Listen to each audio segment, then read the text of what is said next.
This morning we're going to take a stab at Joshua 3 and 4, which are really important in the whole Joshua narrative. So we're going to watch the crossing of the River Jordan and the setting up of some memorial stones. So we'll take a look at those things. So we're going to start in Joshua 3 and just two general comments about what we're about to watch or what we're about to read. The first thing that we want to notice here is that the way in which Israel crosses the Jordan River is really important because they're not just sort of like crossing the Jordan River like you would cross a bridge or cross a boundary, but rather the whole action is liturgical in nature. That is, this isn't really the crossing of the Jordan, this is the procession across the Jordan, in the sense that the whole thing is led by the Ark of the Covenant. And I'll say more about that in just a minute. But we just want to note that in a sense, right, the whole settlement of the land has sort of like a liturgical character. It's an act of worship, not a military act. And that's really important to emphasize. The second thing is this. What happens here helps us to understand something in the New Testament, so I want to underline that for a minute. So at this point, right, the people of Israel are beyond the Jordan, getting ready to cross over. They are on or about the same location that John the Baptist begins his ministry in the New Testament. We're told that John was across the Jordan River in the wilderness, and that's where he starts his ministry. And that's geographically significant. That is, there's really an important element of symbolism here. So when John begins his ministry across the Jordan River, what he's saying in effect is, okay, what I'm about to do is we're going to push the reset button on Israel, and we're going to start all over again. We're going to start beyond the Jordan River and in effect like enter into it another time. So in effect, like we're restarting the history of Israel all over again. And this may be one of the reasons why John was viewed with such disdain by both the religious establishment and also by King Herod, right? If you're saying that it's time to push the reset button on the history of Israel, right, you're suggesting that things are currently not good. Okay? You're suggesting that those who are currently in charge of things, whether religiously or politically, are like really off. And so it's now time to like restart the whole thing. So this probably suggests why John the Baptist ministry would have been held in such suspicion, because the very place that he starts his ministry is in effect a standing criticism of those who are in charge. So let's take a look at the first part of chapter 3. Then Joshua rose early in the morning, and they set out from Shittim, and they came to the Jordan. He and all the people of Israel, and lodged there before they passed over. At the end of 3 days, the officers went through the camp and commanded the people, as soon as you see the Ark of the Covenant of the Lord your God being carried by the Levitical priests, then you shall set out from your place and follow it. Yet there shall be a distance between you and it of about 2,000 cubits in length. Do not come near it, in order that you may know the way you shall go, for you have not passed this way before. Then Joshua told the people, consecrate yourselves, for tomorrow the Lord will do wonders among you. And Joshua said to the priests, take up the Ark of the Covenant and pass on before the people. So they took up the Ark of the Covenant and went on before the people. Now this goes back to what I was saying about the idea of procession. So we just want to remember a couple things going on here. Thing number one is the procession is being led by the Ark of the Covenant. We just want to remember how important this artifact is. You may remember many, many years ago when we read the book of Exodus, we got a description of what the ark looked like. But The ark has a twofold significance, right? On one hand, it's kind of like a big chest which contains the tablets of the law, and what most Old Testament scholars think is that the two tablets here are two complete sets of the law. One is Israel's copy, and the other copy is God's. And they're both in this chest, okay? They are sort of like a standing symbolic sign of Israel's covenant relationship with God. The second thing, remember, about the ark is it has that kind of interesting lid on the top of it that's got the cherubim on either side. And the idea here is that the Ark of the Covenant is also simultaneously the earthly analog of God's heavenly throne. So notice what's going on here. The first thing that comes into the promised land is not the people of Israel, not soldiers, not men primed for battle or anything like that. The first thing that enters the promised land is God's throne, the symbol of his sovereignty. And there's a really important message there, right? The message is that what's going on here, what we're about to read about in the book of Joshua, is not a successful military adventure on the part of the people of Israel, who are so great and who are so courageous they can fight their way out of anything. That's not it. The narrative of the book of Joshua is the story of God beginning the process of reclaiming his creation, which is now in the stranglehold of human sin. And that's why the ark goes first. So it's really, really important. And the people, of course, are following. And notice another important detail of this procession. The people are to follow at a substantial distance behind it. That's also really important, okay? Notice here once again, we don't have any sense that the people are following sort of like, immediately behind the ark, or they're not even like sending out like an advance party. No one's like guarding the ark. For the simple reason, right, that it doesn't need to be guarded. Okay? There's once again, we have this kind of almost like this emphasis of, no, the ark goes first. It prepares the way for everything to follow. The only reason why the people can enter the land, the only reason why they will be able to settle in it at all, is because God's throne is preceding them in this great procession. So some really important symbolism going on here. Another thing that we also want to notice here is that the people are told to consecrate themselves before they enter the land. Now, you may remember, right, that we've also heard this language about consecration before, and it occurred right as the people got to Mount Sinai and prepared to enter into a covenant relation with God. So the idea is that they're washing themselves, they're kind of like staying away from anything that's unclean, and the idea, right, is that they're consecrating themselves because they're about to step onto holy ground.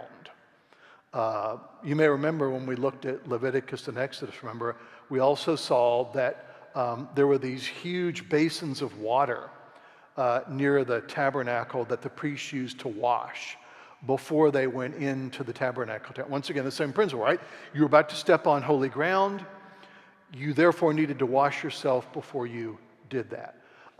We kind of have a little symbolic memory or gesture of that in that room out there, the room that nobody really seems to understand what it's for, called the narthex. The idea of the narthex rite was you were literally moving from ordinary space to sacred space. And the narthex was the transition. That's why typically, right, you would have had like things like holy water out in the narthex, or you might have changed your dress. Women would have put on a veil or something like that, right? You were now moving between ordinary space and sacred space, and the narthex was like the transitional point. Of course, the narthex was also sort of a subtle reminder, right? You walked in the door, and none of you does this, but some people walk in the door and they're doing this, bop, bop, bop, bop, bop, bop. The narthex rite is a place where that stops. Because once again, you're coming into sacred space. So that's kind of the idea of what's going on here. So here's what happens next. This is in Joshua 3:7. The Lord said to Joshua, "Today I will begin to exalt you in the sight of all Israel, that they may know that as I was with Moses, so I will be with you. And as for you, command the priests who bear the Ark of the Covenant, when you come to the brink of the waters of the Jordan, you will stand still in the Jordan."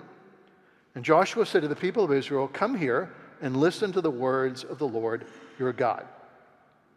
And Joshua said, "Here is how you shall know that the living God is among you, and that he will without fail drive out from before you the Canaanites, the Hittites, the Hivites, the Perizzites, the Jebusites, the Girgashites, the Amorites, the Jebusites. Behold, the Ark of the Covenant of the Lord of all the earth is passing before you into the Jordan. Now therefore, take 12 men from the tribes of Israel, from each tribe a man, and when the soles of the feet of the priests bearing the Ark of the Lord of all the earth shall rest in the waters of the Jordan, the waters of the Jordan shall be cut off from flowing, and the waters coming down from above shall stand in one heap." So notice we've got a couple things going on here. They're all important. Once again, the Ark of the Covenant, God's throne, precedes the people into the land. And we're told here, right, that only the priests obviously can carry this, right? They've been consecrated for that purpose. So what they're going to do is they're going to carry the ark, and they're going to literally step into the Jordan River. And when they do that, the Jordan is going to stop flowing, just like the Red Sea parted. And that's going to open up a path for the people of Israel to cross. So a number of things are going on here that we just want to notice. Once again, and I think this is like a really important thing that like modern people tend not to get, but it's really important. God's throne is carried into the Jordan River, and the Jordan River politely stops flowing. Not because the people of Israel are so special, but because the king is approaching the Jordan River, and the Jordan River responds as a proper subject by bowing. That is, this is the emphasis on God as the creator, right? Taking us back to the plagues in Egypt. So we're seeing God's creator role here stand out. The other thing that's really important here is Joshua says in 3:10, "Here is how you shall know that the living God is among you." I want to emphasize this phrase, living God. The Old Testament uses it quite a bit, and I think it's really important to kind of get what's being said here, right? So the living God is the God of Israel. That means that God's primary characteristic is that he is real, right? But the idea right here is that God's the creator, and he's actually more real than creation. He is the living one, capital L, capital O. The most true and literal statement that one can make about God is that he is. Okay? So another important theme that's going on here is that part of the Old Testament's criticism of idols, and here we're thinking about all of Canaanite religion, right? This will occur later on in the book of Isaiah, right? We've got all the peoples in Canaanite, right? They've got idols that are made out of gold and wood and stone. And in Isaiah, there's just kind of like this almost, it's almost like Isaiah is kind of stepping into his role as stand-up comic. Because he says, "Oh, yes, here's how things work with the pagans. You got Joe Smith out there, he's a carpenter, and he goes out into the woods and, he cuts down a tree and cuts some of the wood up. And with some of the wood, he makes a fire to cook dinner. And with the remainder of the wood, he makes a god for those stupid pagans.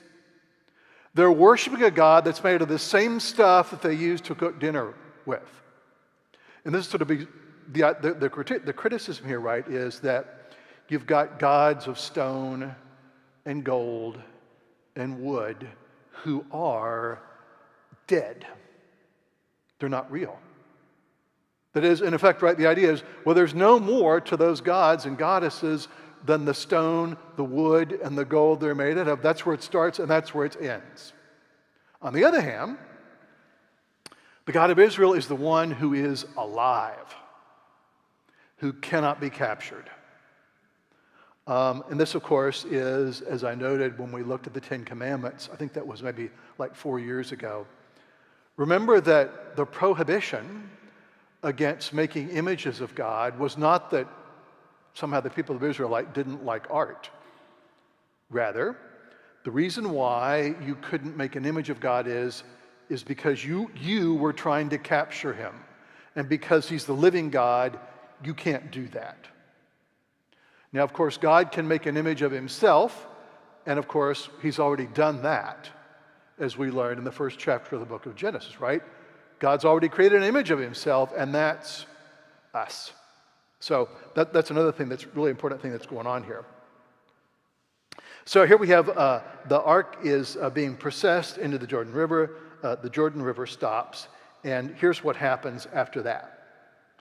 So when the people set out with their tents to pass over the Jordan, with the priests bearing the Ark of the Covenant before the people, and as soon as those bearing the ark had come as far as the Jordan, and the feet of the priests bearing the ark dipped into the brink of the water, now the Jordan overflows all its banks throughout the time of harvest.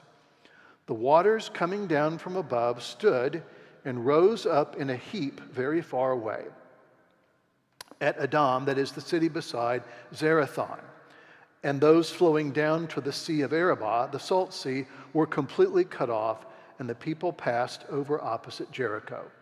Now the priests bearing the Ark of the Covenant stood firmly on dry ground in the midst of the Jordan, and all Israel was passing over on dry ground until all the nation finished passing over the Jordan. Now, obviously there's a really important connection here, right? Because, as I said, we saw Israel delivered from Egypt through the parting of the Red Sea. Now we see the parting of the Jordan, and I think there's I call this like the bookend principle, right? So here's how things work in terms of God's action, right? God both delivers from, in this case, Egypt, and then God also delivers to, and in this case, it's the Promised Land. God delivers from sin, and God delivers to righteousness. So we're seeing these two parts of the act of deliverance, right? Deliverance from, deliverance to. And now we've got this, the two bookends, crossing the Red Sea and then the crossing of the Jordan River. Once again, the message here is really important. The crossing is being made possible by God. Once again, this is not a military conquest. It's something that God is making possible for the people of Israel. Now, just so that no one forgets this, chapter 4 mentions a couple of important things. When all the nation had finished passing over the Jordan, the Lord said to Joshua, "Take 12 men from the people, from each tribe a man, and command them, saying, Take 12 stones from here, out of the midst of the Jordan, from every place where the priest's feet stood firmly, and bring them over with you and lay them down on the place where you lodge tonight." And Joshua called the 12 men from the people of Israel, whom he had appointed, a man from each tribe, and Joshua said to them, "Pass on before the ark of the Lord your God into the midst of the Jordan, and take up each of you a stone upon his shoulder, according to the number of the tribes of the people of Israel, that this may be a sign among you. When your children ask in time to come, 'What do those stones mean to you?' Then you shall say to them, that the waters of the Jordan were cut off before the ark of the covenant of the Lord when it passed over the Jordan, and the waters of the Jordan were cut off. So these stones shall be to the people of Israel a memorial forever. Now, one of the things that it's kind of, I think, a neat thing to notice here, you may remember that when we were back in Exodus, we got instructions for the Passover. And remember, there was that section where, as God's explaining to Moses how the Passover is to be kept, right? God says, in the future, when your children ask you, as children are wont to do, why are we doing this? Why do I have to go to church? Say, because we were slaves in Egypt, and the Lord our God delivered us with a mighty hand and an outstretched arm. That's why we're doing this. Okay, we have the same thing here. So, 12 stones from where the priest stood in the Jordan River are now taken out, and they're going to be set up. We'll read later on. They'll set up at Gilgal as kind of like a memorial. And the idea is that when your children say, "Hey, Dad, what's the deal with the 12 stones?" You're to say, these 12 stones are a reminder that as we crossed over into the promised land, the Lord our God parted the river Jordan and allowed us to pass over. So once again, right, it's a way of remembering a mighty act of God. First, deliverance from Egypt, now crossing over into the promised land, so that everybody understands what's going on. And the people of Israel did just as Joshua commanded, and took up 12 stones out of the midst of the Jordan, according to the number of the tribes of the people of Israel, just as the Lord told Joshua. And they carried them over and put them in the place where they lodged and laid them down. And Joshua set up 12 stones in the midst of the Jordan, in the place where the feet of the priests bearing the Ark of the Covenant stood, and they are there to this day. For the priests bearing the Ark of the Lord stood in the midst of the Jordan until everything was finished that the Lord commanded Joshua to tell the people according to all that Moses had commanded Joshua. And the people passed over in haste. And when all the people had finished passing over, the ark of the Lord and the priests passed over before the people. The sons of Reuben and the sons of Gad and the half-tribe of Manasseh passed over, armed before the people of Israel, as Moses had told them. About 40,000 ready for war passed over before the Lord for battle to the plains of Jericho. On that day, the Lord exalted Joshua in the sight of Israel, and they stood in awe of him, just as they had stood in awe of Moses all the days of his life. So notice two things about this narrative that are really important. Once again, first of all, the ark goes first. As the people cross, they kind of like stand to the side so that the ark comes out of the river and then goes on before them, and only then does the Israelite army follow the throne. They're not in front, they're following. And the other thing that's really important to notice here is, on that day we're told, God exalted Joshua in the sight of the people of Israel. So I want to say a word about that. One of the interesting things I think about the Old Testament is that it takes leaders seriously. That is, it says, in effect, right, that the gift of leaders is one of the ways that God sustains and nourishes his people. Okay? So that leaders are providentially provided, and that's why there's been such this attention paid to the succession of Joshua to Moses. Okay? It's that having provided one leader, Moses, to accomplish one task, God's now providing another leader to accomplish another task. And this is really important, right? God doesn't see himself as somehow being in competition with his leaders, such that the respect paid to them somehow derogates from his own honor. That is, it's not like God's saying, "Hey, look, I need to make Joshua look like semi-incompetent so that people really think that I'm great." It's like It's like the people are kind of looking at Joshua, oh my gosh, Joshua doesn't know what he's talking about, so that means we must really trust God. No. God actually works to exalt Joshua in the face of the people, because God's going to use Joshua to accomplish some very important things. Let me read to you the conclusion of chapter 4, and I'll say a word about it, and I want to make just a couple concluding comments. The people came up out of the Jordan on the 10th day of the first month, and they encamped at Gilgal on the east of the border of Jericho. And those 12 stones which they took out of the Jordan, Joshua set up at Gilgal. And he said to the people, when your children ask their fathers in times to come, what do these stones mean? Then you shall let your children know Israel passed over this Jordan on dry ground. For the Lord your God dried up the waters of the Jordan for you until you passed over, as the Lord your God did at the Red Sea, which he dried up for us when we passed over, so that all the people of the earth may know that the hand of the Lord is mighty, and that you may fear the Lord your God forever. Now, notice this is really important. Notice that there's another reason why the crossing of the Jordan happens in this way. And once again, it's a bookend of what happens at the Red Sea.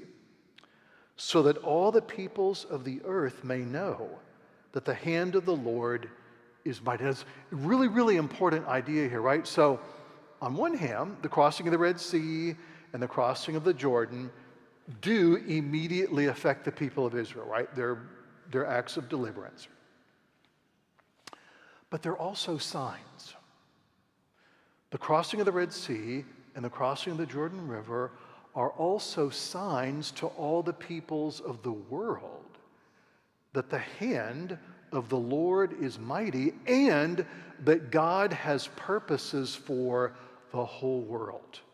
Okay, so really important theme to recognize, right? That on one hand, right, while the people of Israel have a covenant relationship with God, God's concern is not just for the people of Israel. God's using the people of Israel to bring about his purposes for the whole world. Okay, it's really important to kind of get that balance. The other thing that we want to just note here before we stop, and then we'll think about chapter 5 later on. The crossing of the Jordan River also is an invitation to the people of Israel to trust God. And of course, we're going to see, and we've kind of already seen this before, right? It's an invitation that they really need. What happens time and again, and we'll see this too, what happens time and again is the people of Israel, right, make a mistake that God's people often make. It'll be repeated over and over again. What they do is they kind of look at what's in front of them, and they allow what's in front of them basically to sort of block their consciousness of God. And so all they see is, the big walled Canaanite city, or the big walled Canaanite army, or the really impressive Canaanite king, and that leads to one thing, and that thing is fear. Okay, so the crossing of the Jordan River is an invitation to the people of Israel to trust God. That what they need to do, right, is they can't just kind of look at what's in front of them. They need to remember, right, that God literally is traveling with them. And that's one of the things that the Ark of the Covenant is representing. One final thing, I just want to kind of note this. We've seen the Ark of the Covenant as God's throne. It will appear later on in the New Testament, in the 4th and 5th chapters of the book of Revelation, where we'll see God's throne once again, and we'll see kind of creation gathered around it. I think it's important to kind of see these once again as kind of theological bookends. The Ark of the Covenant, God's throne, John's vision of the throne that's literally at the center of the universe. And once again, right, the theme is that the one who's bringing all this about is the Creator, who has purposes for his whole creation. And it's really important to keep that point in mind. One final note, and this is once again to kind of make a connection between crossing of the River Jordan and the crossing of the Red Sea. You may have noted that 4:10 notes that the people crossed the river in haste. Remember, we had the same emphasis in the book of Exodus. Remember that the reason why the Passover bread was unleavened, right, is because this was all done in haste, so you didn't have time for your bread to rise, and you were moving along and that kind of thing. The emphasis right here is that there's kind of like a swiftness going on, an urgency. God's making it possible for the people to enter the land in haste. So this is a liturgical procession. It's a procession led by the throne of God. It's a claim of sovereignty on God's part. God's people are being allowed to settle in the land. And once they get in the land, a number of other things are going to take place. One of which I just want to mention to you. This comes under the theme of coming attractions like they do in the movie theater.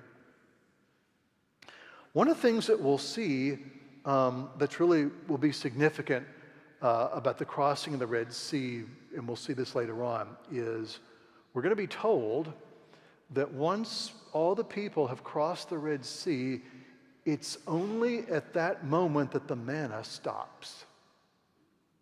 And therefore, right, we're reminded of something that's really important. God has sustained the people of Israel with that manna from the Exodus from Egypt until the crossing into the Promised Land, once again underlining the fact, right, that was the only way they were able to get from point A to point B. So the stopping of the manna is a way of God kind of telling the people, okay, look, as promised, I brought you out of Egypt. As promised, I brought you through the wilderness. And as promised, I've allowed you to settle in the Promised Land. And now you are going to be able to eat of its fruit. And so the manna is no longer needed. To which some of the people say, hooray, we're tired of eating it. My 150 ways to cook manna cookbook only goes so far. We need something else. Okay, we're going to stop there, and when we pick things up next time, we will think about Joshua 5 and what happens when the people enter the Promised Land.